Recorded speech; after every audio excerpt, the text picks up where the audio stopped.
TMC से निकाले जाने के बाद भी ऋतव्रत बनर्जी के तेवर नरम नहीं पड़े हैं। अब उन्होंने ऐसे आरोप लगाए हैं जिनसे बंगाल की राजनीति में एक बार फिर भूचाल आ सकता है। पश्चिम बंगाल की राजनीति में इन दिनों तृणमूल कांग्रेस के भीतर मचे घमासान की चर्चा सबसे ज्यादा हो रही है। पार्टी से निष्कासित किए जाने के बाद भी विधायक ऋतव्रत बनर्जी लगातार ऐसे बयान दे रहे हैं जो राजनीतिक तापमान को और बढ़ा रहे हैं। मंगलवार सुबह विधानसभा जाने से पहले ऋतव्रत बनर्जी ने मीडिया से बात करते हुए एक बार फिर पार्टी नेतृत्व पर तीखा हमला बोला। हालांकि उन्होंने किसी का नाम नहीं लिया, लेकिन उनके निशाने पर तृणमूल कांग्रेस के राष्ट्रीय महासचिव अभिषेक बनर्जी साफ दिखाई दिए। ऋतव्रत ने कहा कि उन्हें अपनी सुरक्षा के लिए कभी किसी से गुहार नहीं लगानी पड़ी। उन्होंने तंज कसते हुए कहा कि कुछ नेता ऐसे हैं जिन्हें जनता के बीच जाने के लिए सुरक्षा मांगनी पड़ रही है।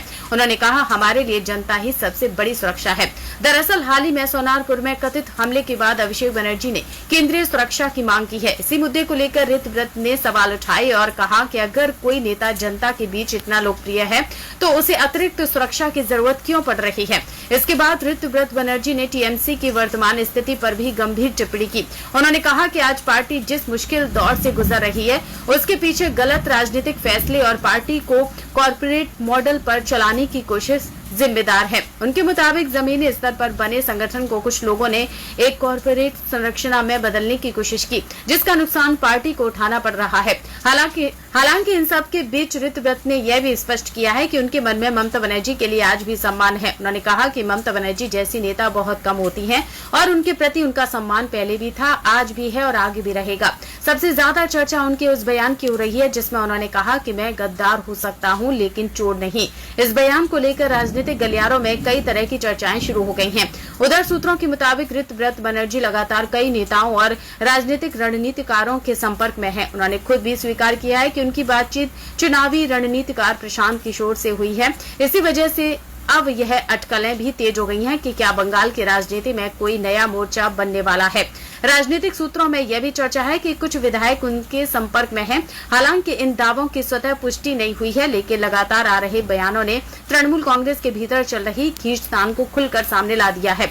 अब सबकी नजर इस बात पर है कि पार्टी नेतृत्व इन आरोपों और बयानों का क्या जवाब देता है और आने वाले दिनों में बंगाल की राजनीति कौन सा नया मोड़ लेती है। মমতা বন্দ্যোপাধ্যায় একজন খুব টল লিডার, তিনি আমাদের সবার নেত্রী। আমি পার্টি থেকে বহিষ্কৃত হতে পারি, তাতে মমতা বন্দ্যোপাধ্যায়ের প্রতি আমার সম্মান কমে যাওয়ার কোনো প্রশ্ন নেই। তার প্রতি যে সম্মান ছিল সেই সম্মানই সব সময় থাকবে। মমতা বন্দ্যোপাধ্যায় আমার নেত্রী।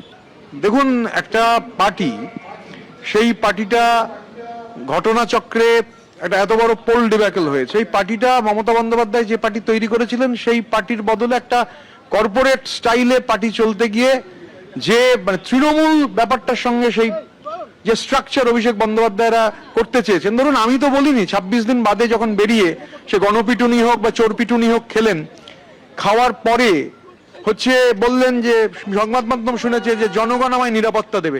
জনগণ যাকে নিরাপত্তা দেবে তাকে কেন্দ্রীয় নিরাপত্তা চাইতে হচ্ছে কেন? আমার সঙ্গে একজন আমার নিরাপত্তা রক্ষী যিনি আছেন, আমার সিনিয়র দাদা, তিনি যে একজন থাকেন এই গাড়ি নিয়েই, ওনাকে নিয়েই, আরো একজন, উনি না থাকলে অন্য একজন, আমরা উলুবেড়িয়া যাই, যাতায়াত করি। গতকাল থেকে গদ্দার বেঈমান এসব শুনছি, কিন্তু কোথাও চোর চোর চোর চোর শুনতে হচ্ছে না স্বাভাবিকভাবে। এবং সব থেকে বড় কথা হচ্ছে আমি রাজ্য সরকারের কাছেও নিরাপত্তা চাইনি, আমি কেন্দ্রীয় সরকারের কাছেও নিরাপত্তা চাইনি। কারণ আমি এটা দেখছি যে উলুবেড়িয়াতে ভোটের আগে থেকেই দুর্নীতির বিরুদ্ধে যে সরব হয়েছিলাম, বিশেষ করে উলুবেড়িয়া সরকারের বিরুদ্ধে, এগুলো যদি মনে করেন যে পার্টিতে বলিনি, আইপ্যাককে বলেছি, পার্টি মানে তো আইপ্যাক,